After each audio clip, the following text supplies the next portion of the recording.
안녕하세요. 만나서 반갑습니다. 역사가 김영주입니다. 성종실록 제2부 개막 조선 역사상 최초의 수렴청정이라는 주제를 가지고 오늘 함께 할까 합니다. 1369년 11월 28일 다소 뜬금없긴 하지만 훈구 대신들과 정야옹 윤씨가 서로 의기투합해가지고 왕위 계승 서열 3위에 해당하는 자을성군을 왕으로 옹립하니 그가 바로 조선의 9번째 임금인 성종이라고 할 수 있겠습니다. 정말 속전속결로 끝냈다라고 볼 수 있겠는데요. 제가 한번 좀 생각을 해보니까 이게 성종이 왕이 되는 데까지 걸리는 시간이 만 하루가 좀 채 안 걸렸던 것 같아요. 정말 속전속결로 끝을 본 건데, 물론 성종이 왜 제한대군하고 월산대군을 제치고 왕이 될 수 있었냐 했을 때 가장 중요한 포인트는 막강한 권세를 지닌 장인인 한 명의 입김이 작용을 했다라고 볼 수가 있겠죠. 이게 굉장히 지배적인 의견인데, 그런데 한 명의 혼자만의 힘으로 이게 다 된 거였냐라고 하면은 사실은 여기서 이제 정야옹 윤씨의 의중이 뭐인지도 굉장히 중요하다고 볼 수 있겠습니다. 그러니까 가장 이제 높은 왕언니죠, 그죠? 지금 현재 대비들 중에서 정야옹 윤씨 입장에서도 이게 마냥 나쁜 결정은 아니었다는 거예요. 지나간 역사를 돌이켜보면요. 지금까지 조선이 개국한 이래 정변을 통해서 왕에 오른 군주가 둘이나 있었죠. 다들 아시다시피 세 번째 임금이었던 태종, 그리고 일곱 번째 임금이었던 세조, 그렇게 둘이나 있었는데, 근데 그런 일이 또 반복되지 말라는 법이 어디 있냐 이거죠. 정야옹 윤씨의 판단에는 제한대군, 월산대군, 자을성군 셋 중에 누가 되더라도 진짜 누가 되더라도 불안 요소는 다 있어요. 제한대군은 너무 어리고 월산대군은 병약하고 자을성군이 딱 그 중간치에 있는데 자을성군도 어쨌든 나이가 어리단 말이에요. 어차피 다 불안하다면은 이런 생각했던 것 같습니다. 차라리 든든한 후견인을 갖고 있는 자을성군이 왕위를 계승하는 것이 그게 궁극적으로 봤을 때 왕실의 대기를 위한 일이 아니겠냐 그렇게 봤던 거죠. 어차피 세 명이 다 고만고만하다면은 그 중에서 확실하게 이제 백그라운드가 깔려 있는 사람이 낫겠다라고 봤던 겁니다. 자, 그러면 한 명이는 위험하지 않은 사람이냐? 옛날에 세조도 좀 비슷한 판단을 내리긴 했어요. 한 명의 야망도 크고 욕심도 많죠. 그야말로 이제 욕망의 화신이라고 볼 수 있는 사람인데, 근데 한명회가 추구하는 야욕은 어디까지나 신하로서의 분수를 지키는 선 내에서 하는 거지, 자기가 직접 왕위에 올라가지고 무슨 뭐 한시 왕조를 개창하겠다, 그런 위는 아니었다는 거죠. 따라서 막강한 권력을 갖고 있대 왕위까지는 넘보지 않을 만한 한명회가 성종을 후원해준다면 이거 든든하지 않겠냐라고 생각을 했던 것 같습니다. 이 부분은 이제 뭘 보면 알 수 있냐면은 세조가 막판에 신공신들을 키워줬잖아요. 그러다가 죽기 직전에 다시 또 구공신들을 갖다가 밀어줘요. 왜 그랬겠어요? 이유가 딱 하나예요. 신숙주 한 명에 뭐 욕심도 많고 야망도 크고 다 그렇긴 하지만 적어도 왕위를 노릴 사람들은 아니다. 그런 점에서 오히려 구성군 이준이나 남이가 좀 더 위험 요소가 있다라고 세조도 판단을 했던 거고, 예종도 비슷하게 판단을 했기 때문에 왕이 되자마자 바로 신공신들을 쳐냈다라고 볼 수가 있겠죠. 그래서 이미 그런 선례가 있기 때문에 정야옹 윤씨도 아마 비슷하게 판단을 했던 것 같습니다. 정야옹 윤씨의 이러한 정세 판단과 다시 한번 지난번에 좀 약간 어설프게 된 느낌이 있었는데, 다시 한번 왕의 장인이 돼보고 싶다, 그 프리미엄을 제대로 누리고 싶다라는 한 명의 개인적인 야망이 합쳐지게 되면서 성종의 왕위 계승이 성사된 것이 아니냐, 뭐 결국 이렇게 정리해서 볼 수가 있겠습니다. 이렇게 양자의 이해가 일치됨에 따라서 성종의 즉위식은 그야말로 일사천리로 이루어지게 됩니다. 보통은 왕이 돌아가시면요, 한 5일 정도쯤 있다가, 5에서 6일 정도쯤 있다가 다음번 왕이 즉위하는 것이 관례긴 해요. 왜냐면 왕이 돌아가셨다고는 해도 혹시 또 모르잖아요, 그죠? 그때 당시 의학기술이 지금만큼 발전을 못했다 보니까 돌아가신 줄 알았는데 갑자기 돌아오는 경우도 되살아나는 경우도 아주 가끔가다 뭐 있을 수도 있어요. 그러다 보니까 그런 점들하고 또 이제 왕이 돌아가시자마자 바로 또 이제 다음번 왕을 세우는 게 좀 예의상 거시기한 측면도 있고 해가지고 예의상 5에서 6일 정도는 기다리는 것이 일반적입니다. 근데 가끔 이제 조선 역사에서 그런 관례를 깨는 경우가 종종 나오게 되는데, 그런 경우는 되게 어떤 케이스냐면은 다음번에 즉위할 사람이 뭔가 좀 정통성에 대해서 약간 좀 불안 요소가 있는 경우, 그런 경우에 그냥 빠르게 묶고 더블로 가는 거죠. 그렇게 밀어붙여가지고 올라가는 경우가 있는데, 성종이 정말 초스피드로 올라갑니다. 예종이 돌아가시자마자 당일날 바로 이제 논의가 나와요. 다음번 왕 어떻게 할 거냐. 그래서 지난 시간에 설명드린 대로 훈구 대신들하고 정혜영, 윤씨 사이에서 한동안 컨택이 이루어지다가 바로 자을상군으로 결정이 나서 그 다음날 왕위에 자을상군이 올라오게 됩니다. 그러니까 불과 하루 만에, 만으로 따지면 뭐 하루도 안 걸리는 시간 안에 이게 결정이 났다는 거예요. 자, 이렇게 해서 성종은 예종이 승하는 바로 그 다음날 경복궁에서 왕위에 오르게 되었죠. 이것은 예종의 죽음이 너무 갑작스러웠기 때문에, 아니 나이도 젊으신 양반이 젊다 못해서 너무 어리죠. 병도 좀 뜬금없게 족질로 갑자기 가셨단 말이에요. 그러니 여기에 대해서 좀 대비를 못하고 있었던 것 같아요. 여기에 대한 이제 멘탈 붕괴, 패닉 상태, 이런 걸 좀 이제 최소화시키기 위해서 그 혼란을 최대한 줄이기 위해서 이것을 재빠르게 수습하는 차원에서 행해진 조치였다라고 볼 수가 있겠죠.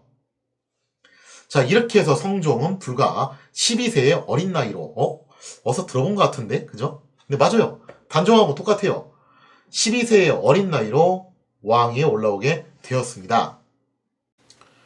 얼핏 보면은 성종이나 단종이나 처지가 좀 비슷하다라고 생각을 할 수가 있습니다.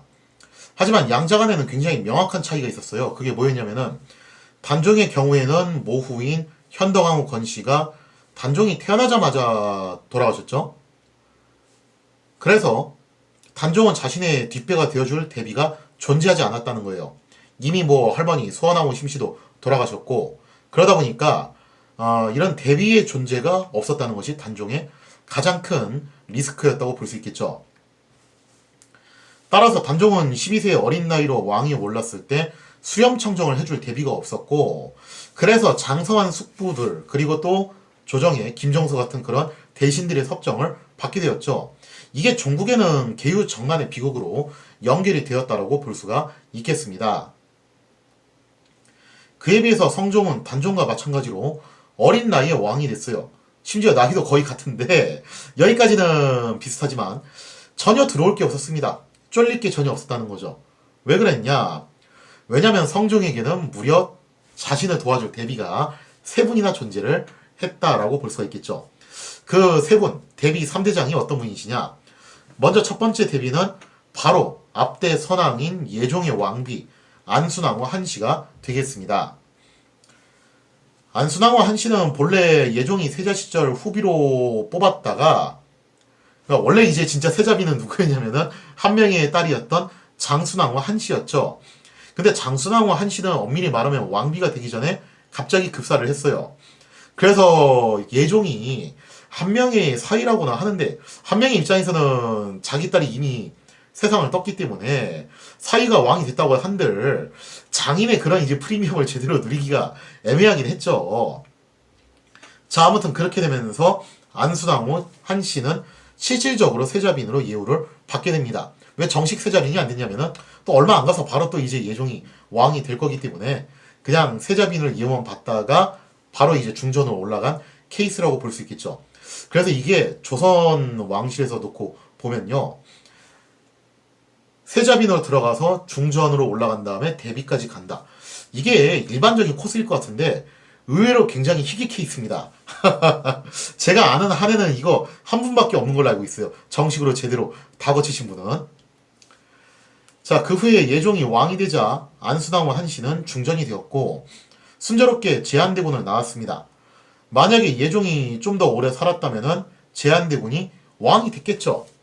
혹은 뭐 좀 제한대군이 문제가 있어서 못 됐을 수도 있는데, 아무튼 간에 보편타당한 범죄에서 생각해보면은 아마 그렇게 될 거였어요. 그러나 불행히도 예종이 요절을 하는 바람에 안순왕후 한씨의 중전 생활은 정말 짧았죠. 2년도 채 안 되는 기간 안에 끝이 나게 되는데,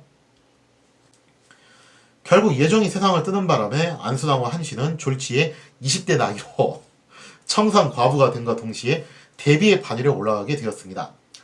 그런데 대비는 대비인데 이게 좀 애매한 대비가 돼요.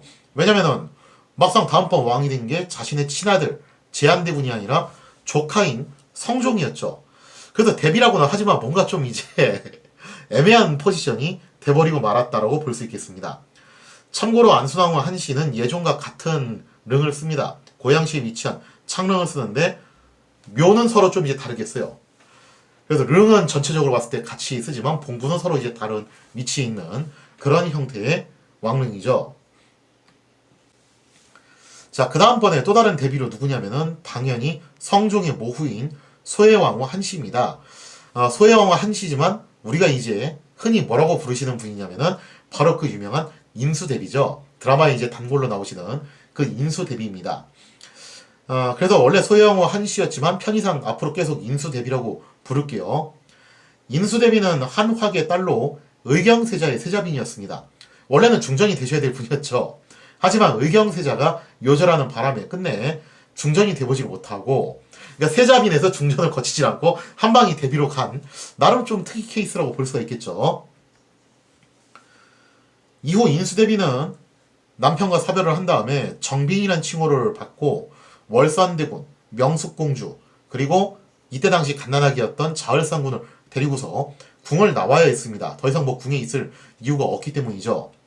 자, 그렇게 해서 이제 어떻게 보면 궁 밖에서 이렇게 평범한 비내 생활을 해야 되는데, 그러던 중에 이제 급작스럽게 자을상군이 왕위 오름에 따라서 인수대비는 화려하게 궁으로 컴백홈을 하게 되고, 한동안은 이제 빈으로 불리다가 성종 2년에 가서야 공식적으로 대비의 자리에 오르게 되었죠. 요 이야기는 제가 다음 시간에 조금 더 자세하게 해드릴게요. 흥미로운 것은 인수대비는 당대 여인들 중에서 굉장히 보기 드물게 유교 경전과 옛 사서에 상당히 해박한 굉장히 인텔리한 지식이었습니다. 그야말로 이제 그때 당시에는 아주 희귀 케이스라고 할 수 있는 여성 지식이었죠. 뿐만 아니라 인수대비는 독실한 불교 신자로 불경을 직접 번역할 정도로, 그러니까 산스크리트어도 조금 할 줄 알았던 모양이에요. 굉장히 어학 능력이 출중했던 인물이었죠. 게다가 인수대비는 정치적 식견도 매우 뛰어났는데 자녀 교육도 상당히 엄격했대요. 그래서 이제 이걸 두고서 정여우 윤씨가 농담조로 상당히 이제 좀 폭군적인 자질을 지녔다 해서 폭빙이라고 그렇게 부를 정도로 굉장히 이제 엄격한 어머니였다라고 해요. 물론 이제 이런 농담을 했던 것은 인수대비하고 정여우 윤씨가 그만큼 친분이 있었고, 이것도 사실은 성종이 다음번 왕을 계승한 데 있어서 나름 중요한 요인으로 작용을 했다라고 볼 수 있겠습니다. 자, 이처럼 성종에게는 든든한 두 대비가 계셨는데 사실 이보다 더 높은 분이 계시죠. 그야말로 이제 왕언니 끝판왕이 나오시는데요. 그분이 누구냐면은 세조의 왕비인 정여우 윤씨입니다. 일찍이 세조는 정여우 윤씨를 굉장히 사랑했어요. 제가 그 얘기도 한번 해드린 적이 있는 것 같은데, 그래서 거의 뭐 모든 행사마다 항시 이제 붙어 다닐 정도로 그야말로 이제 인꼬 부부라고 불려도 손색이 없을 정도로 금슬이 좋았다라고 볼 수가 있겠죠. 정여우 윤씨는 인수대비처럼 유교 경전에 해박하지 못했어요. 유명한 이야기지만 한문을 몰랐었죠. 근데 그건 뭐 특이한 건 아니에요. 원래 조선시대 양가지 교수들도 한문 공부 그렇게까지 잘 안 합니다. 보통 그거보다도 어떻게 하면 가정을 잘 다스릴 것인가 이런 쪽으로 교육을 많이 시키는 편이죠. 그리고 정여우 윤씨는 원래 정변을 통해서 자기 남편이 왕이 되는 바람에 중전이 된 케이스지 애초에 중전이 될 그런 군번은 아니었으니까, 그러니 뭐 유교 경전이나 이런 거 공부를 안 하는 게 정상이긴 했었죠. 아무튼 인수대비처럼 그렇게 인텔리한 여성이라고 말하기는 조금 애매한 부분은 있었지만 특유의 결단력과 판단력을 겸비해서 세조에게 정치적 조언을 아끼지 않았던 인물이었습니다. 그뿐만 아니라 정여우 윤씨는 자신의 지방 관리에도 굉장히 엄격했어요. 실제로 뭐 세조가 정여우 윤씨를 굉장히 총애해서 그 친지들을 갖다가 한번 등용을 하려고 했었는데 그거를 굉장히 강하게 만류를 합니다. 단지 윤씨란 이유로 그렇게 등용하는 건 옳지 못하다. 능력이 있는지 없는지를 명확하게 검증을 하고서 올리셔야 된다. 그만큼 이제 자기 집안 식구들 단속을 엄격하게 했던 인물이 바로 정여우였죠. 자, 그래서 성종의 후견인이 된 다음에도 정여우 윤씨는 자기 집안 식구들을 정치판에 끌어들여가지고 권세를 나눠준다. 그런 행동을 하지 않았다는 거예요. 정야옹 윤씨는 오히려 이런 말을 합니다. 뭐라고 얘기를 하냐? 사료를 통해서 볼게요.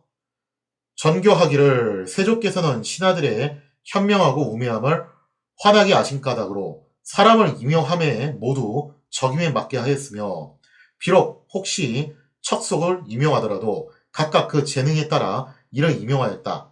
그래서 사무를 폐기한 적이 없었으나 대행왕은 그러지 아니하여, 여기서 말하는 대행왕은 예종이죠. 한 사람도 청리로서 관직을 얻은 사람은 없었다. 그러니까 세조도 그런 점에 있어서 좀 나름 깐깐하게 관리를 했지만 예종은 더 깐깐해가지고 아예 그냥 청리 중에서는 아무도 관직이 등용을 안 시켰다라는 거예요. 내가 지금 정사를 청단하니 경은 족친으로서 마땅히 임용하지 못할 사람은 청구하지 말라 하였다. 그러니까 친아들한테 뭐라고 얘기하냐면은 내 친척이라고 해서 추천하지 말고 애가 능력 없으면 절대 추천하지 말라는 거예요. 이렇게 상당히 엄정하게 자기 집안 관리를 했던 인물이었죠. 이처럼 정야옹 윤씨는 오랜 세월 동안 궁중 생활을 하는 가운데 많은 경륜을 쌓았을 뿐만 아니라 정치 감각도 타고났습니다. 이러한 정야옹 윤씨가 있었기 때문에 성종은 어린 나이에 왕이 됐어도 딱히 두려울 게 없었다라는 거죠. 게다가 이렇게 세 분의 대비가 버티고 있으니 성종은 장성할 때까지 이런 대비들의 보호를 받으면서 별다른 어려움 없이 제왕학을 쌓는데 열중할 수가 있었다라는 거예요. 왜냐면 뭐 성종 같은 경우도 본래 왕이 되려고 했다가 된 게 아니다 보니까 제왕학을 체계적으로 공부할 틈이 좀 부족했겠죠. 그리고 12살이면 아직은 좀 배워야 될 나이가 맞는 거기도 하고요. 그래서 한동안은 이제 대비들의 섭정을 받으면서 본인은 이제 제왕학을 쌓아야 되는 그런 시기였는데 안심하고 그렇게 할 수 있는 환경과 여건이 마련이 되었다는 겁니다. 자, 이렇게 해서 바야흐로 조선은 개국 이래 최초로, 원래는 단종이 최초가 됐어야 되는데 뭐 어쩌다 보니까 여기가 이제 최초가 됐죠. 최초로 수령청정의 시대가 열리게 되었는데요. 자, 그렇다면은 뭐 세 명의 대비라고는 하지만 실질적인 실권은 정야옹 윤씨가 갖고 있는 건데 과연 정야옹 윤씨는 수령청정을 할 때 어떤 스타일로 했을 것인가? 아무래도 최초다 보니까 처음에 좀 이제 본을 잘 보여야지 그 후에 일어날 수령청정도 앞선 사람들의 선례를 따라가지고 잘 이루어질 수 있겠죠. 자, 다음 시간에는 본격적인 정야옹 윤씨 시대의 수령청정에 대한 이야기를 같이 해보도록 하겠습니다.